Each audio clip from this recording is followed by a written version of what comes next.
All right, pull out your smartphones. Brian, you're gonna have to pretend. Did you not bring your smartphone, Justin? Well, then that's no fun. Well, then let's not do that. This is a way that I've been using to make talks a little bit more interactive, which is really cool. So, but since you guys don't have it, we're just gonna ask the question, how many accounts do you have? We'll go around the room. Tyler. You see the, yeah, none, 1 to 5, 6 to 20. Just what do you mean, what kind of accounts? Accounts, recurring clients. Oh. Any form of somebody that buys from you on a regular basis. Probably close to 10. Close to 10, good. And I'm not sure I know you. Hi, I'm Becca. I'm marketing with Oh, you're Becca. Yeah. Been emailing you, yeah, good. How many accounts do you deal with accounts at all? I just deal with them. Okay, so you'd have how many of them to deal with? There's enough companies under Chris, like 4. But if you would think about how many people, those would be accounts, right? Those are internal accounts. Yes. So you've got companies and then you've got attorneys and you've got, Yeah. where would you put that number? Probably around a little less than 20. Okay, good. Linda? I'd be in the 6 to 20. Good. Brian? I haven't looked recently, but I would say somewhere between 40 and 50. Okay. And same for, you guys share them?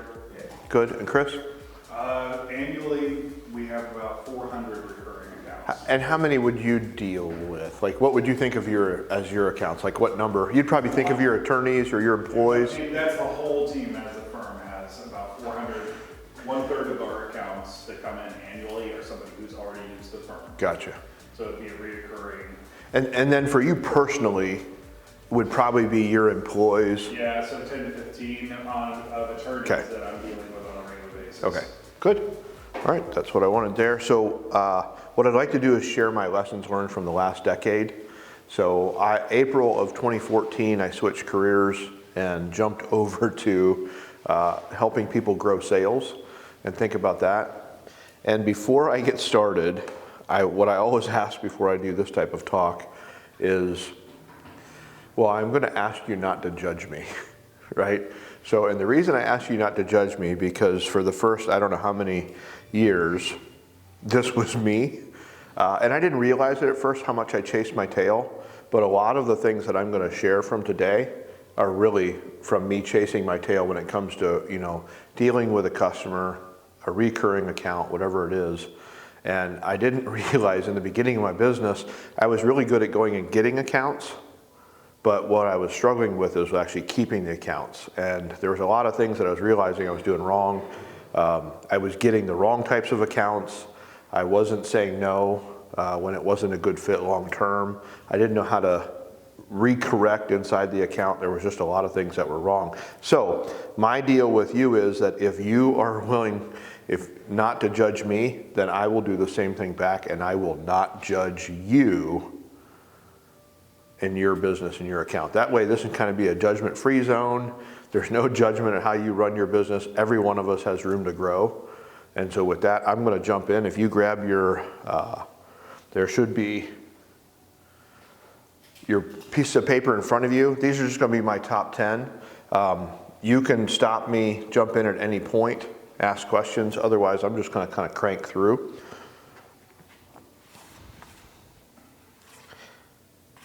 So number 1, don't avoid hard conversations. Don't avoid hard conversations. You probably don't know this about me, but I'm kind of a wimp. And so many times when I would sense something being wrong in the account, something I didn't like, was going in a wrong direction, sometimes they made wrong assumptions. I had a really hard time addressing that. And I did a lot of, let's just hope and pray, right? And it's kind of like duck and cover, and you just keep your head down and hope that things are gonna go okay, and that they just really love you, and that you're just gonna be able to keep sailing. And because of that, when certain things would come up, I didn't know the consequences for not acting.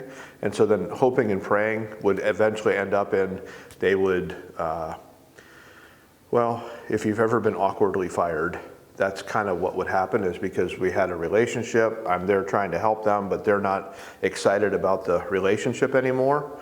And so then it would be, they'd have to come awkwardly tell me that, hey, this isn't gonna work out. So it was, and you'd be, it's not me, it's you, that kind of, it was a breakup, and it was a really awkward breakup. So what I learned is you have to say something as soon as you feel it, or say it. Say it early, say it often. Good example of this recently for me, and this is a little bit of me patting myself on the back, but I'm in a conversation. I was probably about 4 months into the relationship with the account, and in the middle of a different conversation, the business owner threw in a comment about what the investment is per month. And the way that he phrased it, it just made me feel like, okay, there's a red flag there. And I would have normally just ignored that and kept going.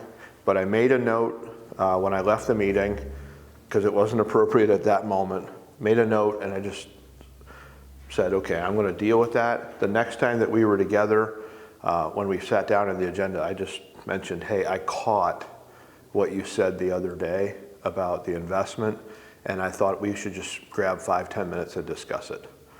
And he said, yeah, that'd be great. And then he just opened up and said, well, we have a seasonal business. We didn't talk about this when we started, but our season's coming to an end here in about 2 months. And I just always look at all of our investments, expenses, all the different things that we do to try and figure out what the winter's going to look like. And I just wanted to have that conversation. So we spent 10 minutes and we just renegotiated is all that happened. And he had certain things that he wanted. There were certain things that I have requirements of, and we renegotiated. And I said, I'm willing to do this, this, and this, if you'll do this. And we came to the table. And it was just a renegotiation 4 months in. Now, if I would have ignored that, how do you think that would have gone, right? Keep cruising at the same level, never do anything different. And now he has to awkwardly, because that was him throwing a hint, trying to let me know. And if I'm not picking up on those things, it's hard. So, yeah, go for it, Chris. So this is really timely because we've talked to our new attorneys that we've got on board about those going out and building those relationships, but they're hungry. Yeah. So how do you temper hungry for not making bad decisions or not having hard conversations? Yeah. And that's difficult. One of the things that we talk about a lot is that you have to act like you have $1 million in your pocket. And that's very difficult to be able to have that mindset that you have to do what's best for the account. You have to put them first, and you have to think of what really needs to happen instead of what's going to get me paid. And if you can't switch away from that need to get paid, you're never going to have hard conversations. You're not going to address things. You're not going to do any of those. So we just tell them, think about if you had $1 million in your pocket, you would act completely differently. You'd say no to people that, because you're getting paid, you'd never say no to, because we have this mantra that the customer's always right. Well, that's not accurate, right? Because sometimes the customer is wrong, and if we give them what they say they want, they're not going to love it, and they're going to come back and blame us. So we better be the ones saying something. So that $1 million in your pocket is hard, right? But you have to act like that really just means act like you're financially independent. And if you're financially independent, you can do and say things that would tie you up when you're money hungry, which is really confusing. So, good. All right, number 2, work with smart people. And this is always just a plug, and I don't know if I have to really push this home here, but this is just recognizing that I need smart people at the table, and a lot of times I don't recognize all the different resources that I need in order to be able to help serve the person I'm in front of. And I was with a business owner, this was last year, and I was doing business coaching, and we were working together, and pretty soon I realized that this problem is way bigger than I can handle.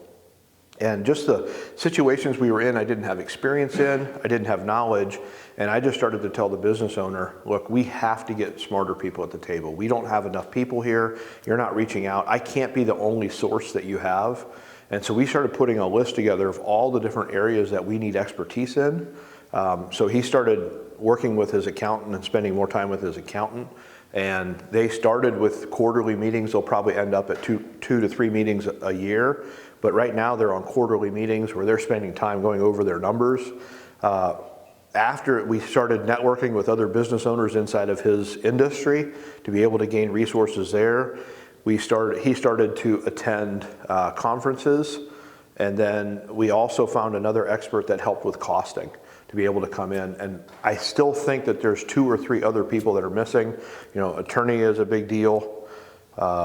You know, pastor, banker, insurance, and we're just helping with all those things.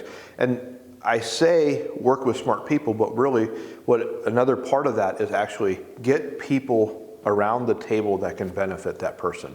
Don't be the only source. Help them to connect with lots of other people. That grows the relationship. Next is do a 90-day sprint. This one's painful and was a hard lesson for me, but it's probably one of my favorite things that I do now. And what I discovered is that in the beginning of a relationship, it's a little bit like first impressions. When you first meet somebody, you get an impression of them, and then there's expectations. But if you want a long-term relationship with that person, that first interactions are so important. So it's like, you know, if it's your first order, if it's your first job, if it's your first whatever you're working through, you have to handle that job differently than you would handle all the other ones. Because if you think about it, if you've been working with an account and you've had 10, 15, 20 different situations go under the bridge and you're comfortable with each other and something goes wrong, no big deal, right? You'll talk that through. There's a lot of grace there. There's trust. Well, in those first 90 days, that's not there.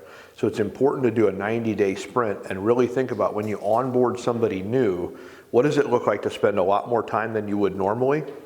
And I'm typically very clear with the account. Look, this is 90 days. How we're going to operate in the first 90 days is not how we're going to operate in the next. And we just need to spend a lot of time together in order to be able to understand each other. I ask for information now from my accounts that I would have never asked 7 years ago. And I ask for data, profit and loss statements. I want access to their software, their scheduling, and I get into the nitty-gritty. I want them to send me everything. I actually tell them overwhelm me with emails and data in the beginning so that I can understand your world. And what I'm looking for is connection in that first 90 days that's different than what will happen after that. Questions on the 90-day sprint? Does that make sense? Do you get a lot of pushback on that? No, people love it, right? That's because they're typically the people that I'm working with, they want help, they're hungry for help, and they throw all kinds of stuff at me in the first 90 days. And it builds the relationship. It's completely different than if I don't do that.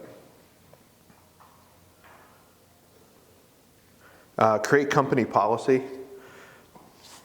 This one always makes me kind of chuckle because what happens in a small business is small businesses don't have company policy, right? And then if you really think about company policy, where does company policy come from? Who creates company policy? Well, we do, right? So you deal with a larger company and they're like, well, company policy is, well, we don't realize that we can do that ourselves, that there needs to be rules, boundaries, gates in place that we put there for the protection of our business as well as the protection of their business or whatever they're doing. And so we just don't realize, hey, we're the ones that need to create the company policy. We're the ones that need to make a difference there.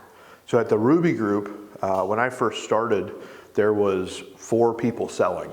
So 4 people, and we were kind of, like it says in Judges, each person did as they saw fit in their own eyes, right? We all kind of had our own style, how we built accounts, what we charged, everything was kind of independent. Well, today there's 12 of us that are selling. So when you go from 4 to 12, and now it's all running through a central office, and one person is in charge of that billing, that means that 12 people times however many accounts each person has, and now having to remember all the specialty things that each account does. You know, bill this person on the 3rd, but put it on this credit card, and then on the 10 days later, you need to bill this credit card. And we're gonna bill this for, $450, and then next month and it's complicated. And we don't realize that a lot of times it really prohibits scaling. And if you think about what causes chaos in your world, where do you need to scale? Where do you need to be able to do things more? It's a lot of times in those administrative things, the things that cause chaos. I was speaking to the Furniture Guild recently, and for them, if you can picture a furniture builder, they have people out in the shop. And every time that they say yes to something that they don't have a system around, right? Some custom thing that they don't have something built that makes sense that they can easily communicate that to the shop, and then the shop can easily do it. It causes chaos. That chaos creates or prevents the ability to scale. So I want you to think about, where are you making exceptions with your customers that if you would put some gates around those things would really build in the ability to scale and structure.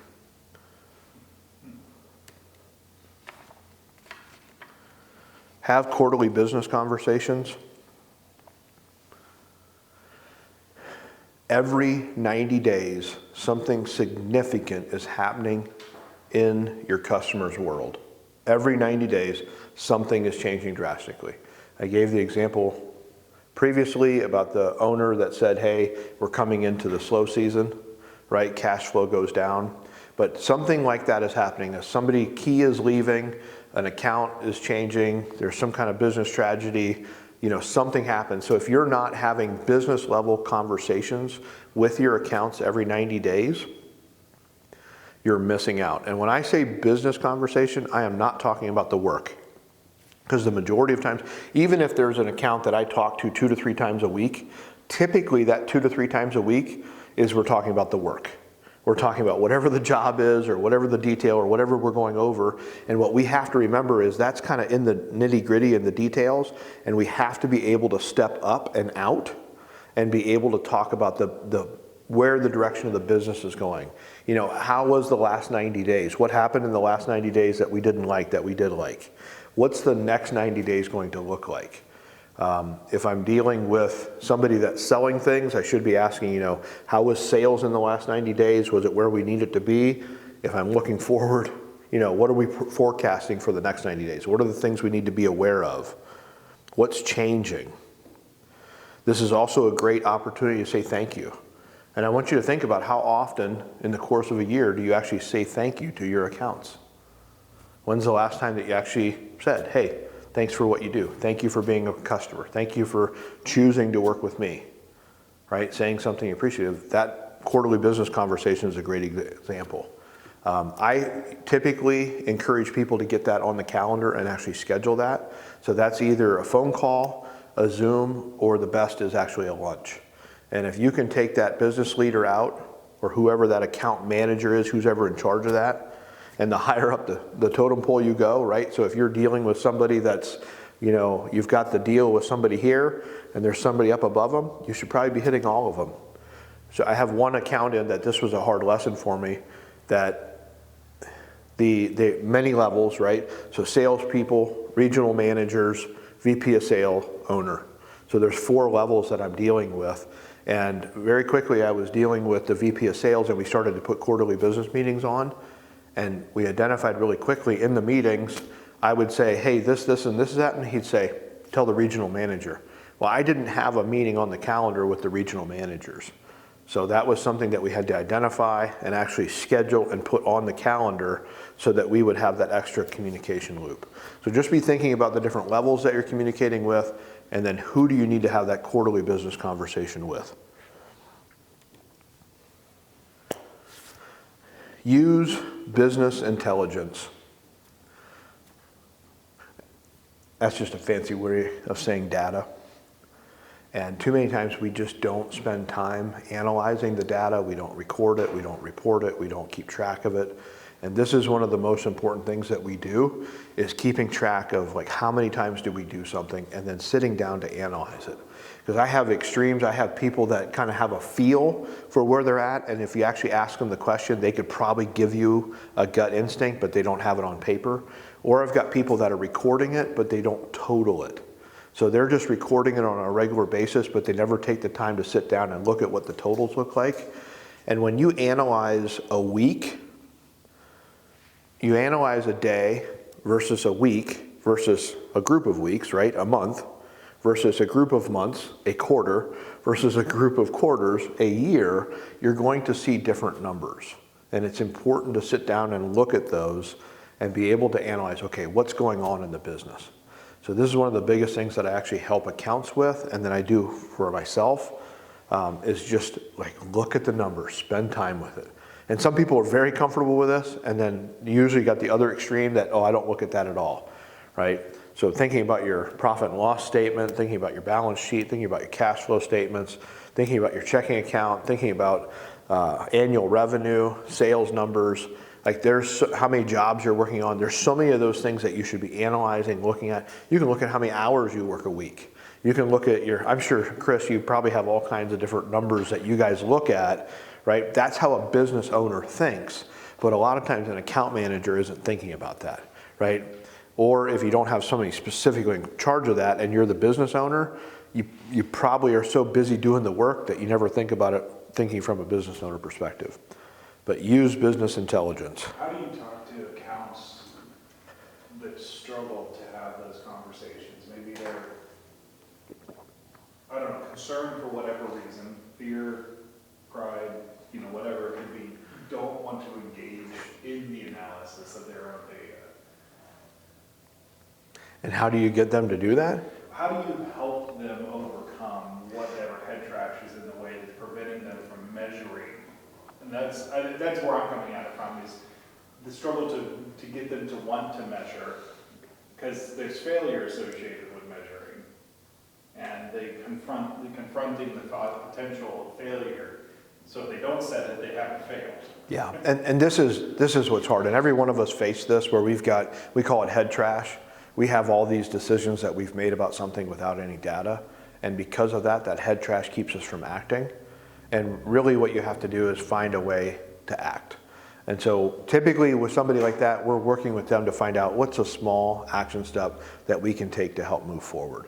So I have a business owner like that trusts their financial person to be able to look at all those different things, doesn't know checking account balances, doesn't know profit and loss statement, doesn't know any of those.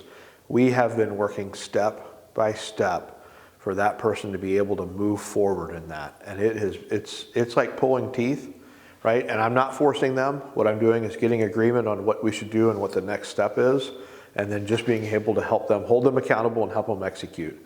And for that person, it was starting to watch a couple YouTube videos. It was getting a QuickBooks user account and putting it on his phone so he can jump on at night. It was carving time out with his wife to be able to look at them together because she was comfortable with it. It was sitting down with his accountant and being willing to go over it with his accountant, right? So it's just baby steps along the way to get them to do that, but had to work through a ton of head trash to get there. Good. All right, calculate lifetime value.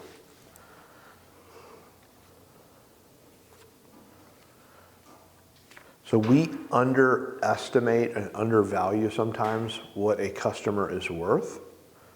Now sometimes if we're on the other end and we're desperate for accounts, we overvalue them probably. But a lot of times if we're kind of in the pace of doing business, sometimes we undervalue what something is worth. I was with an account recently and they had a sales position that the salesperson was leaving, and the salesperson was leaving and they did not have an immediate replacement and they weren't panicking. And I kind of paused, my radar went off, and I said, okay, well, let's just run some numbers, right? So I said, how long until it typically takes to replace that salesperson? They said typically 6 weeks. That's usually what the cycle takes, is 6 weeks to get somebody in place. I said in a 6-week period of time, what's the capability of the previous salesperson of how many sales would happen in that 6 weeks? We estimated a conservative number. And a lot of times I like to bracket that, right? It could be low to this number, high to this number. And then I said, on average, what is that sale worth? Well, right, we're just doing numbers here. So the bracketed number times what the average sale is, and then we multiplied that, came up with a number, and the number was $150,000 worth of sales, right? That's what was the potential loss there. I said, okay, I don't know your world. Is that a lot or a little? Does that matter right now? I got some pretty passionate responses, right? But they weren't acting like it was a $150,000 problem. They were responding like, this is just normal, we deal with this all the time, right? This is not the first time somebody left. And because of that, once they knew the real value, they started to act differently. So when I say calculate lifetime value, what I want you to think about is what is the average amount of time that an average account stays with you, right? So if an average, in the beginning of my career, I was somewhere probably around 2.5 years as average account. And I had some exceptions that stayed longer, but a lot of them were turning over a lot quicker. And then I look at what their average spend was with me a year, and let's just use some random number. Let's say 2.5 times 25,000 a year, right? And I can't, maybe I should have used the easier numbers. What's 2.5 times 25,000? 62.5. So $60,000-$70,000 is the value of that account, right? So number one, that 2.5 is not nearly long enough. I have a partner in the business that average is somewhere around 7 years. So now let's calculate the difference there. 7 times 25. Oh, that's easier, 175,000. That's another 100 grand, right? That's added if you can extend the lifetime of the account. That's a big deal, okay? But if you already got good accounts and they're lasting a long time, let's use that 7 number times 25. Now you got a $175,000 account. And sometimes we forget about that because the work that we might be dealing with them on might be, a $5,000 deal or something like that. And we forget that the lifetime is a big deal. And then what we don't realize is how difficult it is to go replace that, right? Because always harder to go replace an account than it is to just extend it or increase it. So, and that was hard lessons for me as I was always replacing accounts in the beginning of my career, which just costs a lot of energy. Because again, remember 90-day sprint, if I'm having to go hunt and find somebody to replace that, and then once I get them, I got to do a 90-day sprint, the amount of work that I'm doing versus just being able to maintain that account. So it's important to understand the value of each account, and then are you treating them accordingly? Are you treating them to that measure? Are you treating them, and this goes back to so many of the things that we've covered before, having that quarterly business review, having hard conversations, looking at the business data, all the different. All right, I feel like there might be a question or two on calculate. I've seen some smiles here. I don't know what's hitting there, like what's going through your minds. You guys good on lifetime value? Feel like you understand that and you're a pro at that? And I didn't ask you to do this, but this is something that you could be doing as you're going through here, is each one of these rating from 0 to 5, right? 5 being you're knocking this out of the park. A 0 is this hasn't even hit your radar, right? And all we're trying to do on each one of them is just add about a half a point, right? We don't have to go from a 3 to a 5. We need to go from a 3 to a 3.5.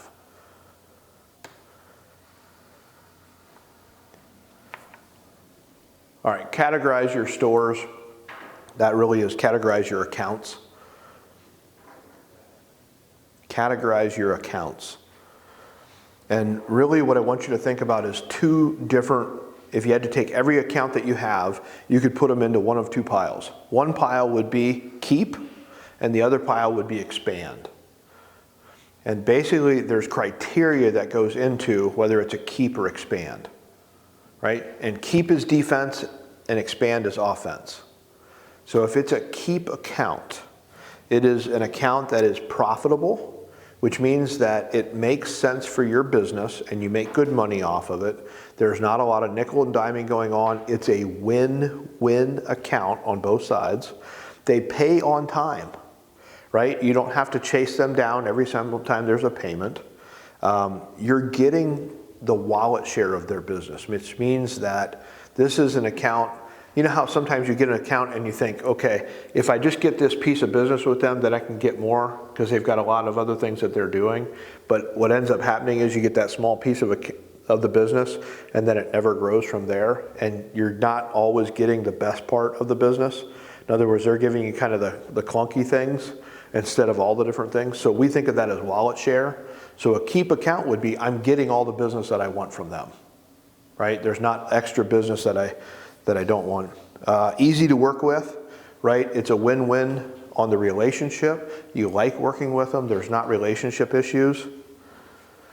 And there's good relations with the right decision makers in the business. The people you're doing the business with, plus the people that are making the decisions, you're good on all those accounts. That's keep. That means that's a great account. That means that account is somebody else's best prospect. Your competitor will be hunting that type of account. They're trying to take that account away from you. Expand is when any of those categories or any of those items are not met. So if everything about it is great, but it's not profitable, that then becomes an expand account. If you love everything about the account, but there's lots of opportunity, that's an expand account, right? So what you have to do is go down through every one of your accounts and decide which one is it. It can't be both. You have to pick keep or expand. And then what you need to do is think through, how do you treat them differently?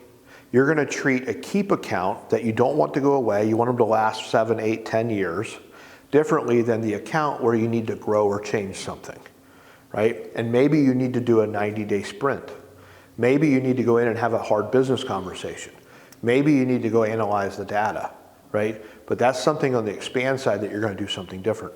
That's why we categorize our accounts. I like using the 80-20 rule in this. If you think about your accounts, 20% of your accounts are giving you 80% of your profit. 20% of your accounts are giving you 80% of your profit. 20% of your accounts are giving you 80% of the problems. 20% of your accounts are giving you 80% of the problems. Go address, do a 90-day sprint on those 20%. Go have the hard conversations, act like you got $1 million in your pocket. Go do the things that you need to do to address those, and your problems will go down, right? I see this over and over again, is that we try to be all things to all people, and it is important to niche down, right? So if 20% of your accounts are giving you profit, if you can go in and figure out what is the common denominator with those 20 accounts, 20% of accounts, and go get more of those and start putting company policy in place and having hard conversations to either move those other ones out or move them into that type of an account, you can see your profitability go up as well.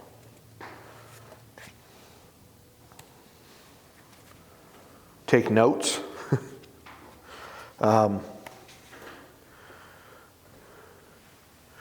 Can I be your mom and dad for a little bit? I told you I'm not going to judge you, but I have a hard time not judging people here.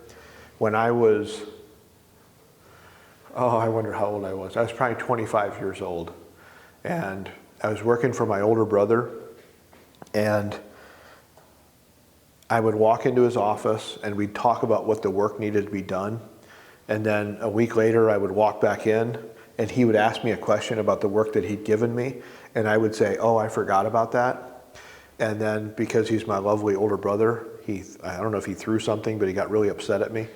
And he said, if you walk in my office one more time without a notebook, you're done. And that was a really hard lesson to me. So I went back to my office with my tail between my legs. And I started realizing, hey, maybe I'm not as smart as I think I am. That was my first lesson, but I've learned this the hard way many times. It's just the simple thought that, I'm going to remember that, and then later I don't. So I put this in here because I think it's such a big deal of taking notes. And I might be preaching to the choir here. I don't know. But there are so many things that I record. I write down, right? That's what I mean when I record. I keep track in my CRM. I keep track of conversations. I keep track of kids' names. I keep track of anniversary dates. I keep track of things that are important to them, things that they mention, things that are coming up, things that make a difference on the account, things that happened. I try to take really good notes. Just about, I would say 90 to 95%. I'm just trying to think if there's a meeting that I'm in.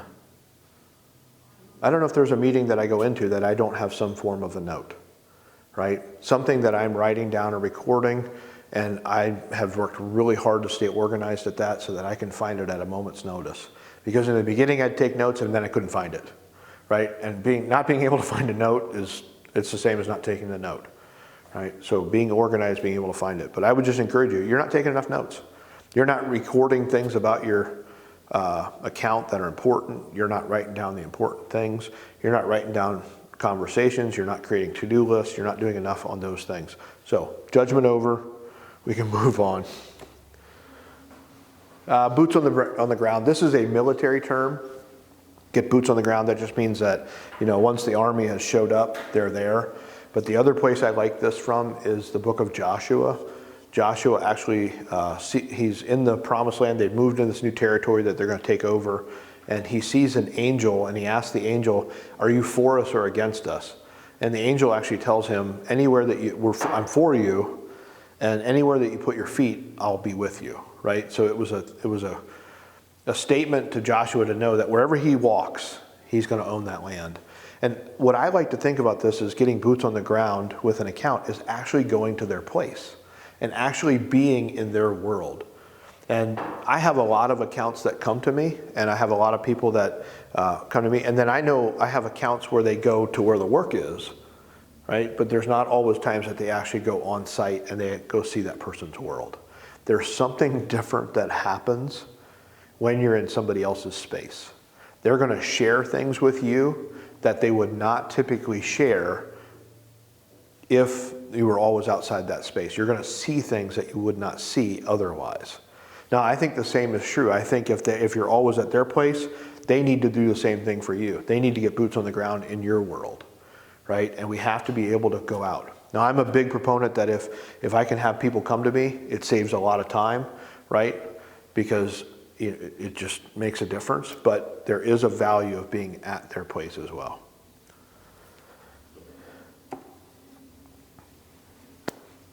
All right. So something I want to encourage you on is that when it comes to account management, this is not chemistry, it's farming. And that when you want to make a change in an account or a relationship, it's not, I wish that we could always just get a chemical reaction, right? And you could think about, I need to do this, this, and this to right size the account or change the thing. And I can just take something and I can just, and a chemical reaction happens and poof, we're all good again. But that's typically not the way it happens. We're farmers, right?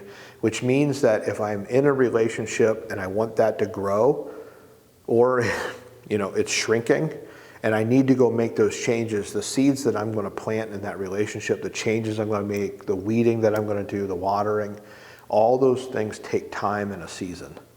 So don't think that when you've got a problem in an account that I'm going to go address this and then we're going to be good within a month. Right? You need to look at that as a season and what that season looks like. So if an account goes sideways, then what does it look like over the next 2, 3, and again, 90-day sprint is a good thing, having that mindset. What do we need to do differently so that we can get results? And then once I do the 90-day sprint, being okay that it might take a season, it might take another 6 months for those things to really take place. But just think about yourselves as farmers, be patient, be willing to sow and make those changes. GapCon. All right. Okay, so here's what I'd like to do is I'd like you to take a moment, since we've got time here at the end, is go down through the list of 10. And why don't you just jot a number beside each one of them? 5 is you're knocking it out of the park, right? You couldn't get any better. And I want you to use your scale, not mine. In your eyes, 5, you're knocking out of the park. 0, it hasn't even hit your mind, right? Not a bad thing, right? So somewhere in between, this might be something that just hit your radar and you're starting to think about, that might be a 1, right? So go down through, I'll give you a minute and just give a rating beside each one. And I would do a dash if it doesn't relate.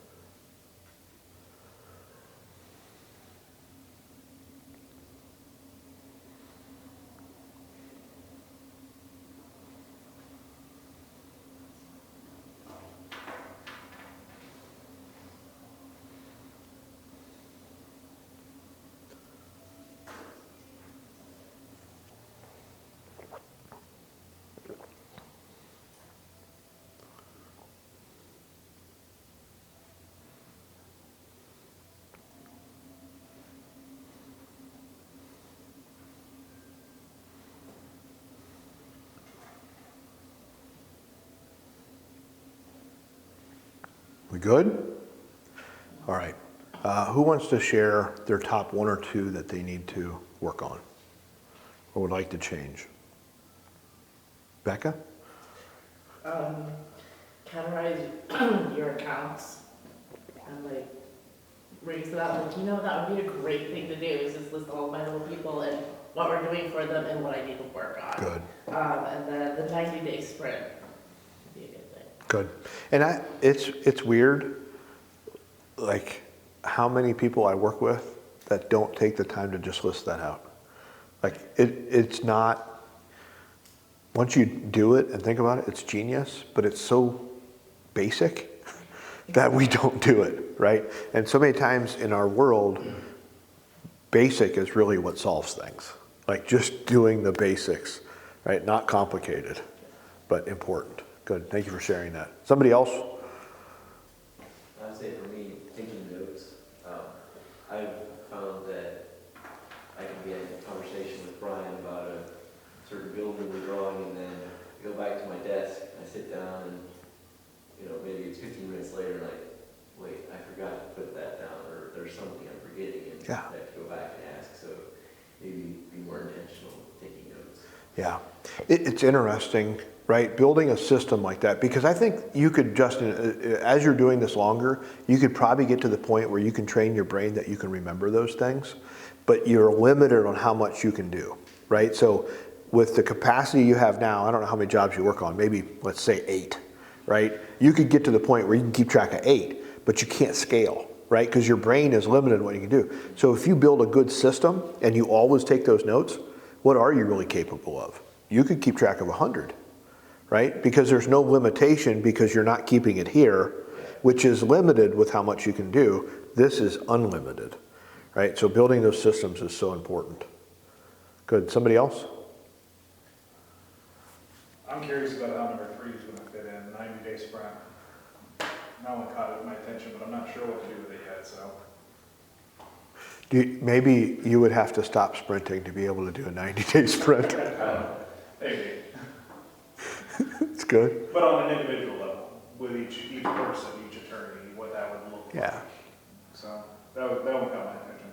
Good. And Kevin West shares, when I first started working with him back in 2012, he had a phrase, and I don't know if he's ever shared it here, double time, part time for full time, free time.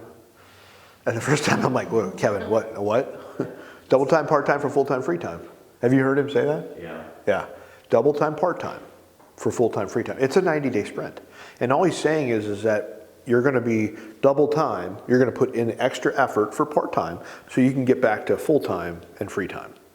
Right? But there are times and seasons where we actually have to put in twice the effort, work harder, do different things.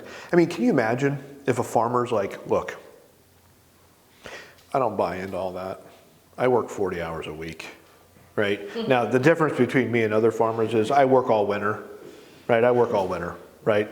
How successful that farmer going to be? He's not going to be because it is seasonal. And whether you like it or not, business is seasonal. It's cyclical, right? So there are seasons where you have to be like that farmer in the spring, right? Who is working like crazy to get the crop in the field, right? Before the rains come so that he can harvest 6 months later. And that's a big deal. So part-time, double time, part-time for full-time, free time. Yeah. If you can say that fast, that's a key. Good. Because then you're Kevin. Yeah. Then you're Kevin. Yeah. And you're like, Good. Anybody else? So I would say for me on number 1, I thought about this, hard conversations. Actually, I could break it into 2 things. Initially, as I'm selling, I have a easy time having a hard conversation, right? Yeah. That's how you sell, Yeah. right? You create a need. Like, oh, okay, so I think of that. But usually when I'm working with them longer term, I get a lot more sensitive to their insecurities and their ego, and I soft pedal things. Yeah. Like, Yeah, the risk is different, right? Because now if I'm too harsh and they don't like me, yeah, right, could lose the account, but then I could step on their toes. It's like, yeah, I don't know if I'm doing. yeah. And that's an interesting dynamic is understanding why you're there, right? Because if you're there to make them feel good, right, keep doing what you're doing. But if you're getting paid to step on their toes, then you better be really clear up front. Look, I'm not going to be telling you what you want to hear. I'm actually going to be telling you the stuff you don't want to hear. So that makes me really uncomfortable. So how are we going to work through that? Right? And I have this thing that I tell a lot of our clients, that there are times that you actually have to tell somebody their baby's ugly. Right? And I don't know if anybody's actually, I don't know of any person that's actually told somebody that their baby's ugly. That would be awful. But if you get paid to tell somebody their baby's ugly, like, you can't back off of that. Like, you literally have to tell them. Now, there are kind ways to do that where somebody will accept that, and there's an environment where you're able to say your baby's ugly without them getting mad at you, right? That's grace and seasoning. That takes time. You have to connect to something they want. So if you want this to be different, then you need to understand the ugly baby. Yeah. Because that you're not going to be able to get what you want. Yeah. So now it's not me criticizing that person. It's me helping them realize, look, this is just the way it is if you're going to do something different here, right? So I want you thinking about that in the future as you're thinking about, there's times you got to tell them their baby's ugly, right? And this doesn't go away. That is true. That's the rest of your life. You're going to have hard conversations. But I backed off of that and regretted it because I felt like I cheated a person from the back. Oh. In other words, because who else is telling them? No. Right? That's what's difficult too. If nobody else is telling them your baby's ugly. And that's such a weird, let's just back away from that. So your leadership style is not open. Yeah. So maybe there's a better way that I can say, but everybody kind of relates to that, so I use it. But anybody else? We're good? All right. Thank you.